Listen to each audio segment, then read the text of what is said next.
আজি আচলতে আমাৰ প্ৰায় 100 গৰাকীমান কংগ্ৰেছ দলৰ কৰ্মকৰ্তাই আমাৰ ৰাজ্যিক বিজেপিৰ মহেশ দেউৰী ডাঙৰীয়া ঘৰত ৰাজ্যিক সম্পাদক মহেশ দেউৰী ডাঙৰীয়া ঘৰত যোগদান কৰিছে।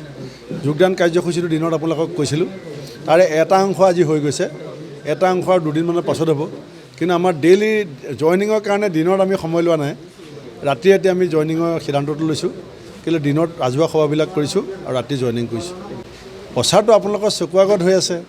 এতিয়া ৰাইজৰ নিমন্ত্ৰণৰ সংখ্যাটো বাঢ়িছে, যথেষ্ট বাঢ়িছে, যিটো মিলাব পৰা অসুবিধা হৈছে। সেইকাৰণে দলীয় কৰ্মীসকলৰ মাজত আমি প্ৰচাৰটো ভগাই লৈছোঁ।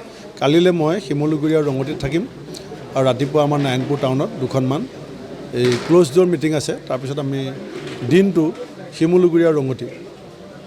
নিশ্চিতভাৱে মোৰ এইটো পৰম সৌভাগ্য যে নাৰায়ণপুৰ ক্ৰীড়া সন্থাৰ উদ্যোগত শ্বহীদ কাপ নৈশ খেল আজি চলি আছে। ক্ৰীড়াংগনত বহুদিনৰ মূৰত নিৰ্বাচনী ব্যস্ততাৰ মাজত থিয় হ'বলৈ সুযোগ পাইছোঁ।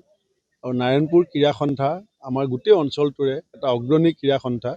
তেওঁলোকে আমাৰ এই অঞ্চলৰ যুৱচামক সদায় ভাল খেলুৱৈ হ'বৰ কাৰণে এটা পৰিৱেশ ৰচনা কৰিবলৈ চেষ্টা কৰি আহিছে। আমাৰ মানুহবিলাকে আগতে বন্দুক কিনিবলৈ বহুতক চান্দা দিয়ে, কিন্তু খেল পাতিবৰ কাৰণে আমাৰ ৰাইজে সহায় নকৰে। কিন্তু খেলৰ মাজেদি আমাৰ সমাজখনত, কাৰণ খেলুৱৈ সুলভ যিটো মানসিকতা, তাত কোনো জাত পাত ধৰ্ম ভাষাৰ বিভাজন নাথাকে। আৰু তেওঁলোকৰ মনত এটা প্ৰতিযোগিতাৰ ভাৱ ফুটি উঠে, এটা টিম ৱৰ্ক থাকে আৰু যোগাত্মক চিন্তা চৰ্চা। কাৰণ আপুনি যেতিয়া ঘামিব, কষ্ট কৰিব, তেতিয়া আপোনাৰ দেহত এনেকুৱা এটা শক্তি আপোনাৰ দেহৰ ভিতৰৰ পৰা উৎপন্ন হয়, সেইটো বিজ্ঞানে ভালকৈ ক'ব পাৰিব, যে আপোনাৰ মনটো খুব ফৰকাল থাকে। আমাৰ যিটো ডিপ্ৰেশ্যন থাকে, হীনমন্যতা থাকে, এইবিলাক খেলুৱৈবিলাকৰ নাথাকে। সেইকাৰণে এই নতুন চামটোক, নতুন প্ৰজন্মটোক আটাইতকৈ বেছি পঢ়া শুনাৰ পিছতে প্ৰয়োজনীয় বস্তুটো হৈছে ক্ৰীড়াংগন।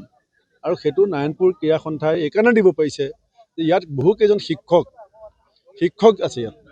শিক্ষকসকলে কোনোবা অৱসৰ হৈছে, কোনোবা চাকৰি কৰি আছে, তেওঁলোকে নিজৰ ভাই ভনী ল'ৰা ছোৱালীখিনিক আজি এই ফিল্ডখনৰ জৰিয়তে যিটো সুযোগ দি আহিছে, ময়ো আশা কৰিছোঁ ভৱিষ্যতৰ দিনত আমাৰ এই এখন ষ্টেডিয়াম, আমাৰ লখিমপুৰত এতিয়া ইতিমধ্যে প্ৰায় 200 কোটি টকীয়া এখন ষ্টেডিয়াম হৈ গ'ল, তাত কোচিং চেণ্টাৰো হৈছে।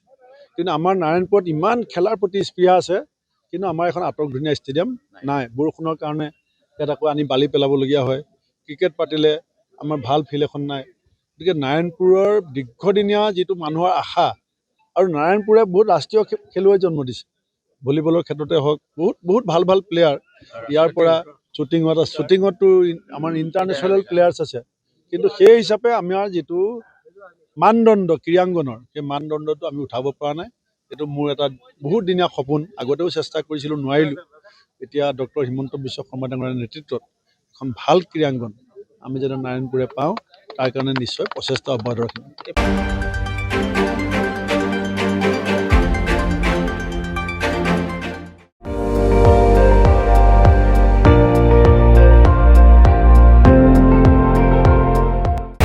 আপুনি চাই আছে ND24, সৰ্বশ্ৰেষ্ঠ নহয়, সৰ্বোত্তমৰ দৌৰত।